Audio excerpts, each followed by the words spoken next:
never made it, but I know what it takes. I'm motivated by a mix of emotion. Got my statement, and I'm reading it slow so I can understand it fully. Appreciate my standing, go out of this world and right on time. Oh, never in my life have I seen the sky light up like this. I'm far away from Earth and I wanna know if you exist. Mission control, do you read me? Send me my coordinates lately. Mission control, am I drifting? Tie me to someone who will love me, yeah. Wait, I think I'll last a bit longer. Find another. Welcome everyone. Welcome everyone. Welcome everyone to another Ref Brandon and the Todd Family YouTube video. Wherever you are, whatever you may be doing, thank you so much for making Ref Brandon and the Todd Family a part of your day. We always greatly appreciate it. Hopefully everybody likes my brand spanking new, just out of the box yesterday, Kyle Busch t-shirt you can never have enough Kyle Busch merchandise. And since he changed numbers and changed teams, I wanted some updated merchandise and no more of the Interstate Batteries M&M's merchandise.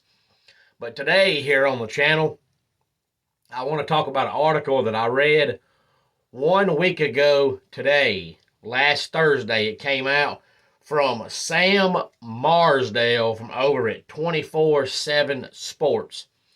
And it is his personal opinion of college football head coaches on the hot seat as we prepare for the 2023 college football season.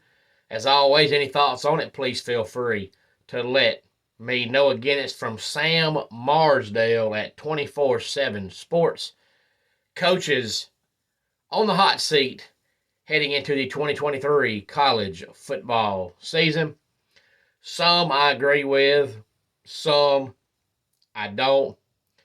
The first few I'm going to name are guys that he mentioned that are coaching at Group of 5 schools, and that is Ryan Silverfield from Memphis, Butch Jones from Arkansas State, Mike Bloomgren from Rice, Chuck Martin at Miami of Ohio, Ken Wilson of Nevada, and Dana Dimel of UTEP. Not much to say about any of those guys with the exception of Butch Jones. We know that Butch Jones at Tennessee didn't work, but he was very successful at Central Michigan and very successful at Cincinnati. So I am surprised he has struggled the way he has at Arkansas State. I think if they don't win at least 5 games this year, he'll be out the door. I know it's only year 3 there, but I think he won 2 games in year 1 and 3 games this past year. And then we've got a couple of coaches to keep an eye on. In other words, they're probably not going to get fired, but if they have bad seasons this year, they could go into 2024 on the hot seat. Or if we think they're going to be 5-7 or 6-6 and they go 2-10, they might get fired. And those coaches are Jeff Hafley at Boston College, Dana Holgorsen at Houston, Pat Fitzgerald at Northwestern. Then we have Eli Drinkwitz of Missouri, Tom Allen at Indiana, Billy Napier at Florida, and Jimbo Fisher at Texas A&M, along with Steve Sarkisian at Texas, are all the coaches to keep an eye on. I personally don't think any of those guys are in trouble unless they choose to leave on their own. But Jeff Hafley had too much hype around him to have one bad season all of a sudden be on the hot seat. And this past year, they were pretty bad. Anybody that knows anything at all about Northwestern knows, along with Vanderbilt, it's the hardest school in the country to play for. Northwestern and Vanderbilt and Stanford are three schools that rely heavily on academics, so they can't just take any football player and put them on the field. They have to meet an academic requirement. And Pat Fitzgerald's been pretty successful there over the years. Now, the last 2 years, he's been pretty bad. But the way that program loves him, unless they come out this year and they go 0-12 or 1-11, I don't think he's in any kind of trouble. I don't think Eli Drinkwitz has been at Missouri long enough to make a determination.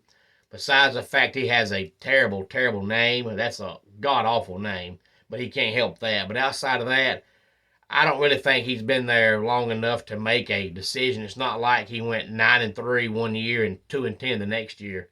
He didn't. He's just kind of stuck in mediocre purgatory. So I don't think he's in any kind of trouble. And Billy Napier, I know I've mentioned it time and time again, but I think he's a terrible coach. But I just don't know if he'll be in any kind of trouble in year 2. But I can see why you say keep an eye on him, because if Florida's as bad this year as they were last year, he'll be in trouble going into next year. And Jimbo Fisher, I don't know about. He sucks. He's always sucked. He'll always suck. But unless his buyout drops tremendously, he'll be there for the foreseeable future. And Tom Allen in Indiana, they had high hopes for him. The first couple years, he was really, really good. The last couple years, they've kind of regressed. But as long as he goes 6-6 at Indiana, he'll be fine. And Dana Holgorsen at Houston is fine. Dana Holgorsen with the Mountaineers didn't work out, but I think at a group of 5 school, I think he's fine. And then a couple of coaches that are actually on the hot seat among the Power 5 programs. We have Justin Wilcox at California. Now, California is a hard place to win. Back in the day, at the turn of the century, they had about 4 or 5 really good years under Jeff Tedford. But ever since then, they just haven't been any good. So it wouldn't surprise me if Justin Wilcox got fired. But they sucked before him, and they sucked before that, and they'll probably suck after him. So I don't really know that it matters. And then we have Neil Brown at West Virginia. A lot of the Mountaineer fans wanted him gone after this past season, but right now they seem happy with what he's doing, which is not much of anything. But I believe if they don't win at least 7 games this year, he'll be gone. And then we have the guy with the ugliest name in college football, uglier than Eli Drinkwitz, and that is Syracuse head coach Dino Babers. That has to be the ugliest name in the history of the world. But Dino Babers has been at Syracuse for what seems like a really, really, really long time. And about every 3 or 4 years, Syracuse is really good. But in between the good years, they're terrible.